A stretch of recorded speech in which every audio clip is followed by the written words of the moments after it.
দেখেন, লাইসা আলাইকুম জুনাহুন, লাইসা আলাইকুম জুনাহুন ফিমা তাইমু, লাইসা আলাইকুম জুনাহুন ইদা তাকাউ ওয়া আমানু সুম্মা তাকাউ ওয়া আমানু ওয়া আমিলুস সালিহাত সুম্মা তাকাউ ওয়া আহসানু। সুবহানাল্লাহ। এরপরে কি? ইন্নাল্লাহা ইউহিব্বুল মুহসিনিন। আল্লাহ তাআলা বলেন সাহাবীদের শান নজুল হিসেবে ঘটনা একটা, যারা ইতিপূর্বে মদ খেয়ে ফেলেছ, যাও এখন যদি 3 কাজ করো, ঈমান আনো, তাকওয়ার উপরে উঠো, আমলে সালেহ করো। আবার বলে ঈমান আনো, আমলে সালেহ করো, তাকওয়ার উপরে উঠো। আবার বলে ঈমান আনো, ইহসানের উপরে উঠো। সুবহানাল্লাহ। তাইলে কথা দিলাম, লাইসা আলাইকুম জুনাহ, লাইসা আলাল্লাযীনা আমানু ওয়া আমিলুস সালিহাতি জুনাহুন ফীমা তাইমু ইযা মাত্তাকাউ ওয়া আমানু সুম্মা তাকাউ ওয়া আমানু ওয়া আমিলুস সালিহাত সুম্মা তাকাউ ওয়া আহসানু। আচিব বিষয় না, না, আল্লাহ বলেন যাও, যাও, হয়ে গেছে, কোনো গুনাহ নেই। আরে যাও, গুনাহ নেই। কি বলছে বলেন, বলেন, আরে যাও, সব গুনাহ মাফ। দেখি শর্ত, ঈমান, তাকওয়া, আমলে সালেহ, ইহসান। 4 শব্দকে একসাথে ঢুকিয়েছেন, ঈমান, ইসলাম, ইহসান, তাকওয়া। সুবহানাল্লাহ বলে। কয় শব্দ?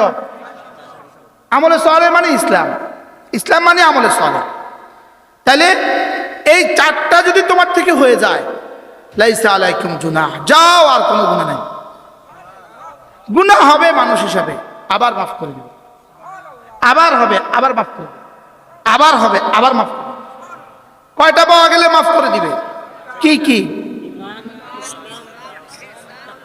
আর ইসলামের অপর শব্দ, প্রতিশব্দ আমলে সালেহ। তাহলে ঈমান, আমলে সালেহ, ইহসান, তাকওয়া। এবার তাকওয়া মানে কি?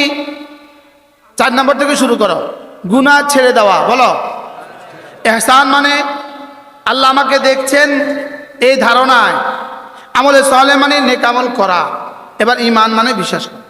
এবার 4টা একসাথে মিলান, আল্লাহর ওই 7টা বিষয়ের উপরে বিশ্বাস করো তো, বলেন 7টা বিষয়ের উপরে বিশ্বাস করো তো। সমস্ত ফরায়েজ, ওয়াজিবাত, সুনান, মুস্তাহাব্বাত, নওয়াফিল করিয়া আল্লাহকে দেখছি দেখছি লাগে, অথবা তিনি আমাকে দেখছেন, এই বিশ্বাসের সাথে সমস্ত গুনাহ ছেড়ে দেওয়া। তোমার দুনিয়া তোমার, জান্নাত তোমার। কি হয়? হ্যাঁ, কিভাবে ঢুকছে 4টা? লাইসা আলাল্লাযীনা আমানু ওয়া আমিলুস সালিহাত, লাইসা আলাল্লাযীনা আমানু ওয়া আমিলুস সালিহাতি জুনাহুন ফীমা তাইমু ইযা মাত্তাকাউ ওয়া আমানু সুম্মা তাকাউ ওয়া আমানু ওয়া আমিলুস সালিহাত সুম্মা তাকাউ ওয়া আহসানু। গণেন না কেমনে কইছে? হ্যাঁ, মোট কয়টা লাগবে জীবনে? কি কি? এই 4টার সাথে যদি তোমার একবার সুবহানাল্লাহ এই শব্দটা হয়, হইতে পারে আরেকজনের 70 কোটি বারের চেয়ে দাম বেশি। আর এই 4টার সাথেই ছিল সাহাবাদের এক মুষ্টি আল্লাহ রাস্তায় দান করা। সাহাবাদের এক মুষ্টি আল্লাহ রাস্তায় দান আমাদের উহুদের চেয়ে ভারী কেন?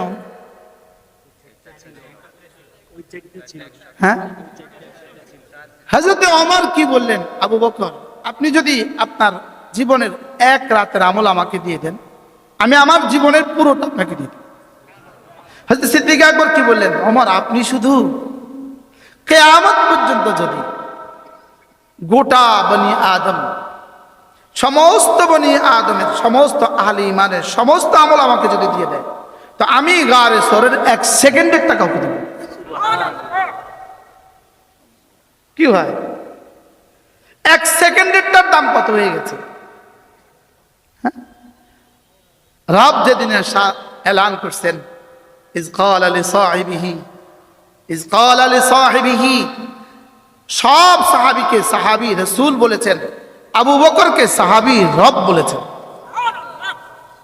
রাদিয়াল্লাহু তাআলা। সব সাহাবী, আমরাও কিন্তু সিদ্দিক, আমরা সবাই কিন্তু সিদ্দিক, আমরা সবাই কিন্তু আমান্তু কইছি। আমান্তু মানে সাদ্দাক, ঈমান হুয়া তাসদীক। লেকিন সিদ্দিককে সিদ্দিক রব বলেছেন।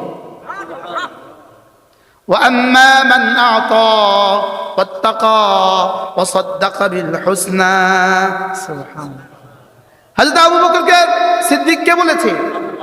স্বয়ং রব বলেছেন সদ্দাকা বিল হুসনা। আমিও তো সদ্দাকা বিল হুসনা, আপনিও তো সদ্দাকা বিল হুসনা। হুসনা মানে কালিমায়ে তাইয়্যিবা। তাহলে কালিমায়ে তাইয়্যিবা উপর সিদ্দিক ঈমান এনেছে, আমরা ঈমান আনি নাই। লেকিন সিদ্দিককে সিদ্দিক বলছে কে? তো কি পরিমাণ এক, তাহলে কি পরিমাণ একটা, একটার বাংলা কি বলবো? একক। কি পরিমাণ একক হইলে রব তাকে বলেছেন সদ্দাকা। একদিন রাসূল করিম সাল্লাল্লাহু তাআলা আলাইহি ওয়াসাল্লাম জিজ্ঞেস করলেন, আচ্ছা আবু বকর বলো তো, তোমার কাছে পৃথিবীতে সবচেয়ে বেশি প্রিয় জিনিস কি? তোমার কাছে পৃথিবীতে সবচেয়ে বেশি প্রিয় জিনিস কয়টা একটু বলবা? সিদ্দিক আকবর বললেন, এক নাম্বার, সারা পৃথিবীতে আমার কাছে সবচেয়ে প্রিয় জিনিস আর নজরু ইলা ওয়াজহিক, আপনার চেহারার দিকে তাকিয়ে থাকা। আচ্ছা এবার বলুন তো সিদ্দিক কেমন, সিদ্দিকের পছন্দটা কেমন? আজকের সারা পৃথিবীর সব মানুষ যদি এই পছন্দের চেষ্টা করে সম্ভব? আর নজরু ইলা ওয়াজহিক, আপনার চেহারার দিকে তাকিয়ে থাকা আমার জীবনের সবচেয়ে প্রিয় বস্তু। এবার আল্লাহ রাসূল বলে, আচ্ছা দুই নাম্বার একটু প্রিয় বস্তু বলো তো। ইয়া রাসূলুল্লাহ আল ইনফাকু আলা আমরিক, আপনি যেখানে যেখানে দিতে বলেন সেখানে যেখানে দিয়ে দেওয়া আমার কাছে পৃথিবীর সবচেয়ে প্রিয় বস্তু। এবার আমাকে আর আমিও কি এই প্রিয় বস্তু হাসিল করা সম্ভব? তিন নাম্বার, আচ্ছা তৃতীয় কি আছে বলো তো, তোমার কাছে পৃথিবীর সবচেয়ে প্রিয় বস্তু তিন নাম্বার কি? বিনতি ফি বাইতিক, আমার বেটি আয়েশা আপনার ঘরে, এটা আমার কাছে পৃথিবীর সবচেয়ে বড় পছন্দ। হযরত সিদ্দিক আকবর তিনটা কাজ করেছেন। ওয়া আম্মা মান আতা ওয়াত্তাকা ওয়া সাদ্দাকা বিল হুসনা। আতা, সিদ্দিক দিয়েছেন, তিনি দিয়েছেন। আতা শব্দটা তিন মাফুল লাগে। কে দিয়েছেন ফাইল লাগে, কি দিয়েছেন মাফুল লাগে, কাকে দিয়েছেন মাফুল লাগে, দুই মাফুল লাগে। কয় মাফুল? আতা দুই মাফুল লাগে। জায়েদ খালেদকে টাকা দিয়েছে, কি? জায়েদ খালেদকে, তাহলে আতা দিয়েছে কাকে? জায়েদকে। কি? এই দুইটা অবজেক্ট আছে, দুইটা মাফুল আছে, লেকিন এখানে আল্লাহ একটাও বলেন। ওয়া আম্মা মান আতা, তিনি দিয়েছেন। কি দিয়েছেন বলেননি, কাকে দিয়েছেন বলেননি, তাইলে বোঝা গেছে তরজমা ওয়া আম্মা আতানি, আমাকে দিয়েছে। নাফসাহু ওয়া মালাহু, তার জান তার মাল। সিদ্দিক আমাকে তার জান আর মাল দেওয়ার হক আদায় করেছে। দুই নাম্বার ওয়াত্তাকা, আমার ভয়ে গুনাহগুলো ছেড়ে দেওয়ার হক আদায় করেছে। সুবহানাল্লাহ বলেন। ওয়াত্তাকা, তাকওয়ার হক আদায় করেছে। তিন নম্বরে ওয়াসাদ্দাকা বিল হুসনা, কালিমায়ে তাইয়্যিবার উপরে ইয়াকিন আনার হক আদায় করেছে। এবার রব বলেন সিদ্দিক আমাকে তিনটা দিয়েছে, আমিও তাকে একটা দিয়েছি। জান্নাতের যত আমাল আছে সব আমি তার জন্য সহজ করে দিয়েছি। কি?